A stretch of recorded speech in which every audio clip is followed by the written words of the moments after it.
اس advertisement company کو campaign دینا شروع کی، اور یہ کمپین جو ہے جو سب سے میسیو کمپین ان کو گئی، وہ آپ کو یاد ہوگا کشمیر ڈے کے اوپر ایک بڑی میسیو کمپین تھی الیکٹرانک میڈیا پہ بھی اور پرنٹ میڈیا پہ بھی۔ 390 کے قریب اخبارات ہیں جن کو یہ اشتہارات جاری کیے گئے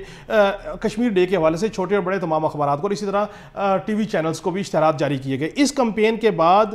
جو کام ٹیک کو گئی، اس کے بعد نارملی ایک شائبہ گیا کہ کام ٹیک کو اتنا بڑا بزنس کیسے گیا، تو تحقیقات کا گریجولی آغاز ہوا۔ اس کے بعد آہستہ آہستہ تحقیقات بھی ہوتی رہیں اور فردوس عاشق اعوان صاحبہ اپنا کام بھی سر انجام دیتی رہیں۔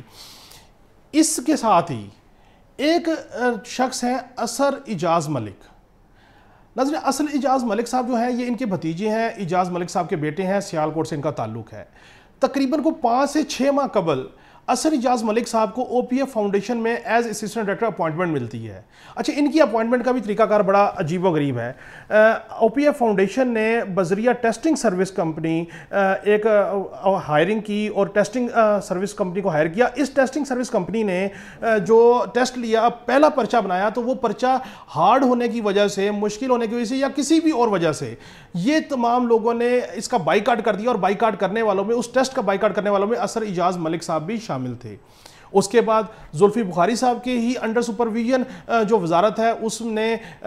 اس ٹیسٹنگ سروس کمپنی کے خلاف انویسٹیگیشن شروع کر دی، اور دوبارہ اسی ٹیسٹ بنایا گیا اور دوبارہ ٹیسٹ لیا گیا، اور اس ٹیسٹ میں اثر اعجاز ملک صاحب کے ہمارے ذرائع کے مطابق کو تقریباً 38 مارکس تھے، اور اس 38 مارکس کے ساتھ باقی جو لوازمات پورے کر کے ان کو اسسٹنٹ ڈائریکٹر کے طور پہ تعینات کر دیا گیا او پی ایف فاؤنڈیشن میں، جو کہ زلفی بخاری صاحب کی انڈر سپرویژن ایک ان کی جو منسٹری کا ایک ادارہ ہے۔ اس حوالے سے ہم نے زلفی بخاری صاحب سے بھی رابطہ کیا کہ آپ بتائیے کہ ایسا کچھ ہوا، تو انہوں نے یہ کہا کہ میں نے ڈائریکٹلی تو کوئی بھرتی نہیں کی، لیکن ایک پروسیجر ہے، عامر شیخ صاحب کوئی ہمارے ایم ڈی ہیں، انہوں نے کوئی انکوائری کی ہوگی ٹیسٹنگ سروس کے حوالے سے، اور ایک پروسیجر ہے ٹیسٹنگ سروس کے حوالے سے، تو اس طریقہ کار کو اڈاپٹ کر کے اگر کوئی اپوائنٹمنٹ ہوئی ہے تو میں کچھ کہہ نہیں سکتا۔ اب اثر اعجاز ملک صاحب سے ہم نے پوچھا کہ آپ کو جواب دے دیجیے، کوئی جواب نہیں۔ ڈاکٹر فردوس عاشق اعوان صاحبہ کی طرف سے ہم نے پوچھا، ان کی طرف سے بھی کوئی جواب نہیں۔ اب آئیے یہ اثر اعجاز ملک صاحب نے کیا کیا۔ اثر اعجاز ملک صاحب جو کہ او پی ایف کے ملازم ہیں اور محترمہ کے بھتیجے ہیں، یہ پی آئی ڈی کے سارے انتظامات امور یہ چلاتے تھے، اور یہ وقتاً فوقتاً پی آئی ڈی کے ملازمین اور انفارمیشن کے لوگوں کی شکایات کر کے منسٹر صاحبہ سے ان کی باقاعدہ کلاس اور ڈانٹ ڈپٹ بھی کرواتے تھے۔ اثر اعجاز ملک صاحب جو ہیں، ان کے بارے میں یہ کہا جاتا ہے کہ یہ مبینہ طور پہ ان تمام معاملات کے، اشتہارات کے، چیزوں کو اوورسیز کرتے یا دیکھ بھال کرتے تھے۔ میں پھر کہتا ہوں کہ ڈاکٹر فردوس عاشق اعوان صاحبہ، اثر اعجاز ملک صاحب، زلفی بخاری صاحب، میں نے جن لوگوں کے بھی اپنے پروگرام میں نام لیے ہیں، اگر یہ اپنا مدعا بیان کرنا چاہیں، اپنا ویو دینا چاہیں، تو ہمارا فورم ان کے لیے حاضر ہے۔ ناظرین، اثر اعجاز ملک صاحب کا تو ابھی تک خیر کسی کو پتہ نہیں تھا، یہ تو ہم آپ کے سامنے لے کے آئے، اس کے علاوہ بھی کچھ لوگ ہیں جو اشتہارات کے معاملات کو دیکھ رہے تھے۔ اب ہوا یہ کہ جس وقت یہ تحقیقات ہوتی چلی گئیں، اور اس دوسری طرف کور کمیٹی کا پریشر عمران خان پہ آنا شروع ہو گیا کہ اس خاتون کو ریپلیس کریں، کیونکہ ان کے آنے سے ہماری بات کوئی نہیں سنتا اور ہمارا نیریٹو اچھا نہیں جاتا، اور لوگ ہماری مذاق اڑاتے ہیں کہ فردوس عاشق اعوان صاحبہ پی ٹی آئی کی ترجمان کیسے بن سکتی ہیں۔ لیکن عمران خان صاحب نے ریزسٹ کیا۔ لیکن جس وقت یہ ایویڈنس ہے کام ٹیک کے، جس وقت یہ معاملہ پتہ لگا کہ اثر اعجاز ملک صاحب بھی کوئی ہیں، تو اس کے بعد عمران خان صاحب نے اس کی غیر محسوس طریقے پہ ایک تحقیقات شروع کی۔ اس تحقیقات کے تناظر میں ڈاکٹر فردوس عاشق اعوان صاحبہ کو ہٹایا گیا۔ لیکن ہٹانے کی سٹوری بڑی دلچسپ ہے کہ ہٹانے کے معاملے پہ ہوا یہ کہ ڈاکٹر صاحبہ اپنے دفتر میں بیٹھے، 3 ساڑھے 3 کا ٹائم تھا، وہ اپنا روٹین کا کام کر رہی تھی کہ انہیں ایک کال وصول ہوتی ہے وزیر اعظم آفس سے، انہوں نے کہا تھا کہ آپ فوری طور پر وزیر اعظم آفس آئیے۔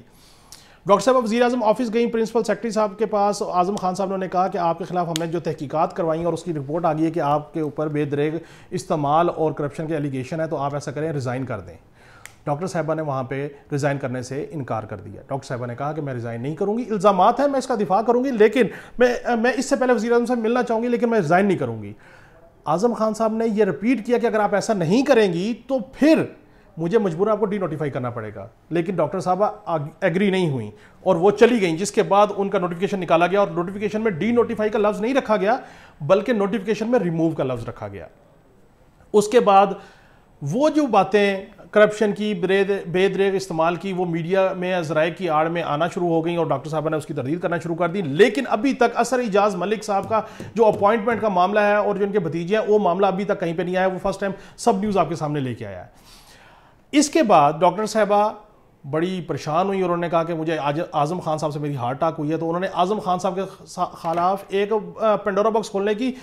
ٹھان لی. تو اس وقت ان کے گھر میں موجود چند ان کے رفقہ کار جن کو ان کا مشیر بھی کہا جا سکتا ہے, انہوں نے کہا کہ آپ ایسا نہ کیجئے, اس میں پارٹی میں آپ کے لیے بڑی شدید ریزنمنٹ آ گئی. تو اس کے بعد بھی ڈاکٹر صاحبہ نے بڑے ٹائم کے بعد جا کے عمران خان کے فیصلے کو اپریشیٹ کیا اور نئی ٹیم کو مبارکباد دی. یہ وہ چند حقائق ہیں جو ہم نے آپ کے سامنے رکھے. اب دیکھنا یہ ہے کہ دیکھیے ٹوٹل 34 ایجنسیز میں سے 10 ایڈورٹیزمنٹ ایجنسیز کو اور شارٹ لسٹ کیا فواد چوہدری صاحب نے کرائٹیریا کے اوپر.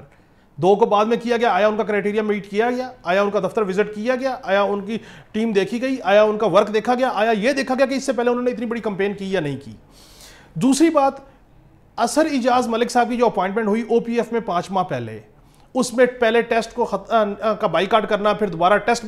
کروانا ہونا, پھر اس میں ان کے نمبر آنا اور پھر ان کے اپوائنٹمنٹ, یہ 2 باتیں. تیسری بات کہ پی آئی ڈی میں وہ کون سے لوگ ہیں جو ان سے انائڈ تھے. اور ہاں, اس تحقیق میں زیادہ شدت اس وقت آئی جس وقت ڈاکٹر فردوس حاشقوان نے اپنے جو لوگ ہیں ہم اثر یا ہم فکر لوگ, ان کو اپوائنٹمنٹ کرانے کی کوشش کی. اور اس ساری ان کی جو پلان تھا کام ٹیک کو بزنس دینے کا, یہ چیزوں کو لے کے چلنے کا, اس سب میں اگر کسی نے رزسٹ کیا وہ تھیں سابق سیکٹری اطلاعات زاہدہ پروین صاحبہ. انہوں نے جب اس ساری گیم کا حصہ بننے سے انکار کر دیا اور انہوں نے کہا کہ چیزیں میرٹ پہ ڈیل ہوں گی, تو اس کے بعد ڈاکٹر صاحبہ نے ان کو تبدیل کروانے کے لیے مینپولیشن کی اور نے سیکٹری اطلاعات کو یہاں پہ لا دیا گیا. لیکن اس تمام صورتحال کے باوجود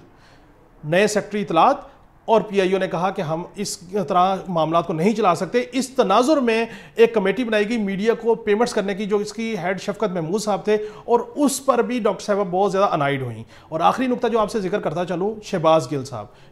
صاحب اور فردوس کی ایک ٹیم تھی. بعد میں فردوس حاشقوان صاحبہ نے جیسے باقی اپنے رفقا کار کے ساتھ کیا, شہباز گل صاحب کے مخالفت شروع ہو گئی تو اسد عمر صاحب کو جمپ ان کرنا پڑا میڈیا اسٹریٹجی میں, اور اسد عمر صاحب خود پریس کانفرنس کرنے لگ گئے.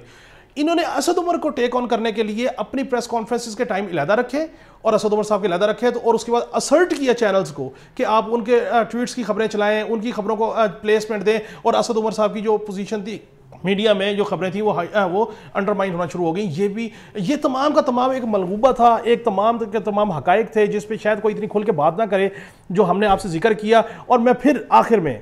ان تمام لوگوں کو جن کے میں نے نام لیے, میں ان کو کہتا ہوں ہمارا پلیٹ فارم حاضر ہے. اگر ہمارے حقائق میں کوئی درستگی نہیں ہے تو آپ آئیے, آپ اس کی تائید یا تصدیق یا تردید کیجئے, ہم اس کو کھلے دل سے آنر کریں گے, تسلیم کریں گے. لیکن اب تک کی جو انفارمیشن تھی اس کے اوپر میں سمجھتا ہوں کہ اتھارٹی سوچ رہی ہے, عمران خان صاحب کا ایک بڑا کلیئر کٹ سٹینس ہے اس معاملے پہ کہ وہ ہر صورت میں کرپشن کرنے والے کو معاف نہیں کریں گے, اس کو ساتھ لے کے نہیں چلیں گے. اور میں یہ سمجھتا ہوں کہ عمران خان صاحب کو اس کی کرپشن کو اس معاملے کو پروب کرنا چاہیے, اظہر اجاز ملک صاحب کو بھی دیکھنا چاہیے, اور زلفی بخاری صاحب سے بھی پوچھنا چاہیے کہ آیا آپ نے ٹیسٹ کینسل کیا تو کن وجوہات پہ کیا, دوبارہ ٹیسٹ ہوا تو کون کون لوگ میرٹ پہ آئے اور ان کے کتنے نمبر تھے, آیا دوبارہ ٹیسٹ پہ کوالیفائی کرنے والے میں اظہر اجاز صاحب تھے یا ان کے اوپر بھی ایک پولیٹیکل پریشر ڈال کے ان کو اپوائنٹ کرایا گیا. ناظرین, ہمارے ساتھ جڑے رہیے, ہمارا چینل دیکھتے رہیے, سبسکرائب کرتے رہیے, اپنا فیڈ بیک دیتے رہیے. انشاءاللہ تعالی ہم ہر وہ خبر آپ کے سامنے شیئر کریں گے جو ڈاکومنٹڈ ہوگی, جو ایویڈنس کے ساتھ ہوگی, اور جس میں تمام صحافتی لوازمات کو پورا کیا جاتا ہوگا. اور ہم اپنے جن لوگوں کے خلاف خبر کریں گے ہم ان کو بھی کہیں گے کہ آئیے اپنا ویو پوائنٹ دیجئے. سب نیوز آپ کے لیے وہ خبریں لے کے آئے گا جو روایتی میڈیا نہیں لے کے آئے گا, جو وہ کانسپریسیز جو کسی وجہ سے نہیں آ سکیں گی. لیکن ہم انشاءاللہ تعالیٰ اپنے تائیں جو ہمیں اللہ نے استطاعت دی ہے, ہم اللہ کے فضل و کرم سے آپ کے سامنے اپنے حصے کا دیا جلاتے رہیں گے. اور ہمیں امید ہے کہ ہماری اس کاوش میں آپ ہمارے چینل کو سبسکرائب کر کے, فیڈ بیک دے کے, کامنٹ کر کے, اس ویڈیو کو شیئر کر کے ہمارا ساتھ دیں گے.